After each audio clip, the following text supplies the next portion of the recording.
What else in the story tells us that this is a nonfiction book? Success Time is an all-hands-on-deck opportunity for every Imagine campus to accelerate the learning of each student.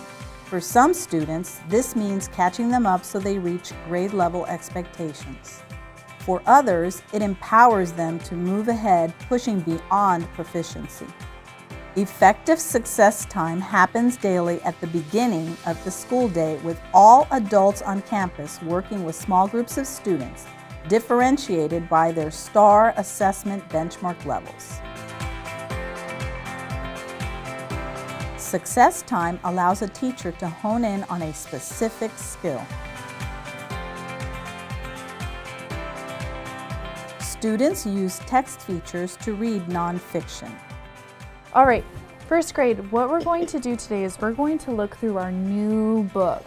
So we're going to use nonfiction text features to find important facts. What page should we turn to, Sebastian? 5. Let's all go to page 5.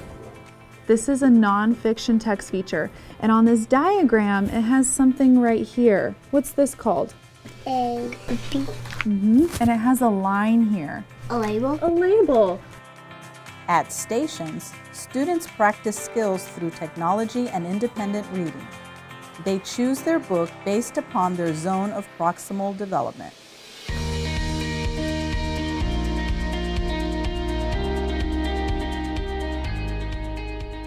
In this example, you will see two teachers sharing the same space. Notice the small student-to-teacher ratio. Research shows that highly effective teachers make the greatest impact on closing the achievement gap. Regardless of a student's level, the purpose of success time is to engage each student in their learning progression, targeting their areas of need. From urgent intervention to highly advanced groups, the needs of the students determine the size of the group, the strategies employed, and the teacher assignment.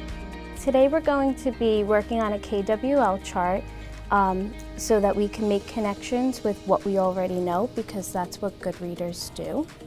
So what is something that you already know about sports?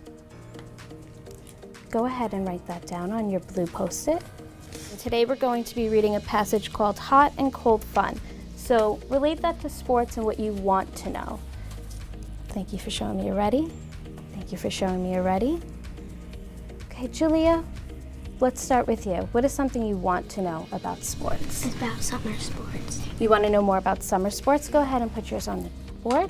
Now we're going to go right into our Venn diagram to show some similarities and some differences between one winter sport and one summer sport. What do you think the winter sport is going to be that we're going to be comparing? Conscience? Snowboarding. Snowboarding. And what do you think the summer sport's going to be? Julia? Surfing. Surfing. So go ahead, and at the top of your Venn diagram, you're going to show surfing and snowboarding. Students identify similarities and differences, a literacy-focused strategy to compare winter and summer sports.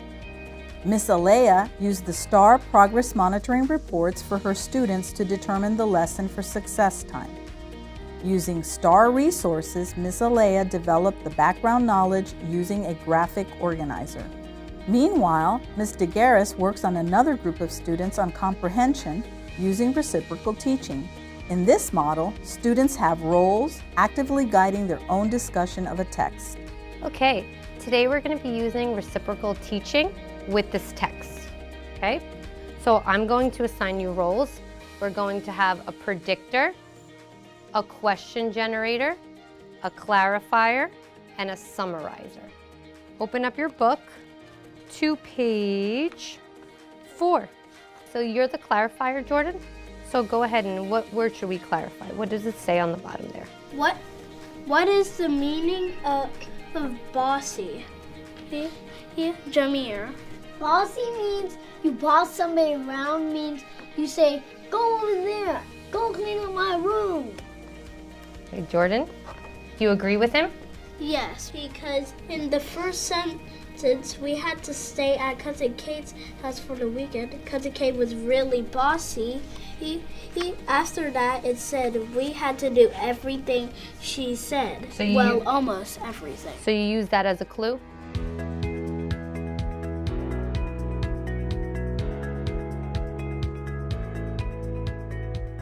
Success time is effective for students ready to push beyond proficiency.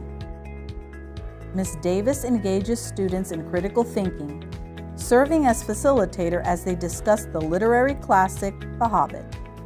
Students within the literature circle ask questions and provide evidence to support their analysis of the concept within the book. Notice how the teacher engages in progress monitoring throughout the discussion by taking notes.